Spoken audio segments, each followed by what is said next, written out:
Belə bir maraqlı məsələyə baxaq. Sürtünmələrin önəmsənmədiyi bir ortamda K və L cisimləri VK və L sürətləri ilə eyq olaraq, yəni bucaq altında atılırlar.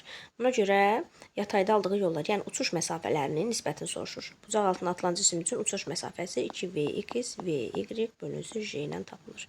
Gəlin elə K cismi üçün bunu yazaq. Bərabərdir. Baxın, VK cismi görürsünüz. Baxın, müəyyən bucaq altına atılıb. Gəlin bunları toplananlara ayıraq. Baxın, bu olsun Vy toplananı neçə damadır? 1, 2, 3 damadır. Bu da olsun X toplananı.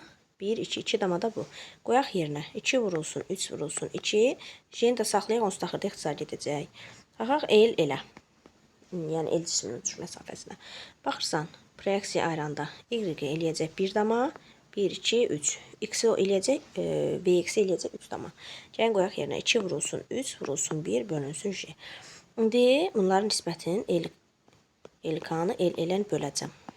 2 vurulsun, 3 vurulsun, J eləyəcək 12. Aşağıda eləyəcək 6. J'lərdə ixtisar edəcək. 12-ni də 6-ya böləndə olacaq 2. Cavabımızı tapdıq.